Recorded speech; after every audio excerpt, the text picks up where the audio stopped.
Guys, just a really quick video. I've only got 5 minutes. I'm actually on my way to somewhere and I was driving through the rice fields. And I just had to stop and show you guys a couple of things. One is, they flooded the rice fields.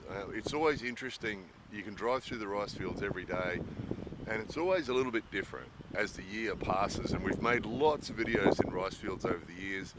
A couple of them were showing you a year in a rice field. There's one that was a particular rice field and there's another one that was a little shed, a little shack, and it showed you what it's like throughout the year, and it changes so much, you know. And now we've got to the end of winter and the farmers tilled these fields, so they turn them over and then they fill them up with water, just like filling a swimming pool. So as far as the eye can see at the moment, there's these big swimming pools, and then they'll have their seedlings delivered and they'll usually put them just in one corner. They'll have all the seedlings in little trays and they put them in the water in one corner to keep them alive and keep them growing.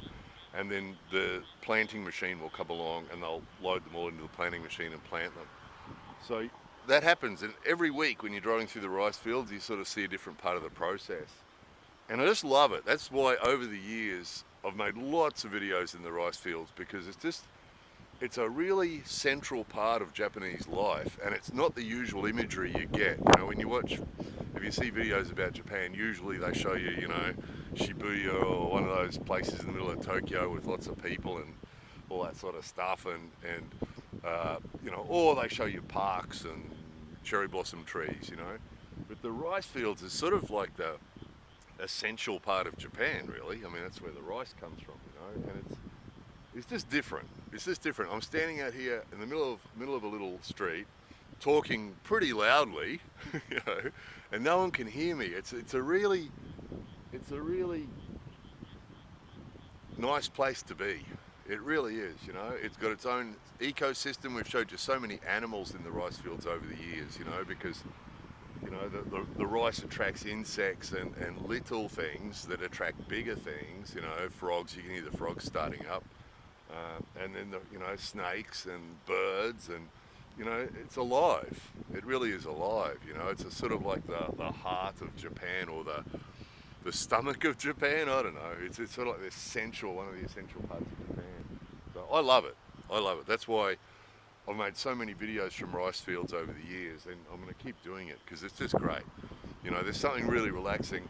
We live in a place where there's a fair few people, and we work in places where there's a fair few people, but in between there's these rice fields, you know, and you'll find this pretty much all over Japan. Even Nagoya's near us, or all the big cities. Tokyo's the same, Osaka's the same.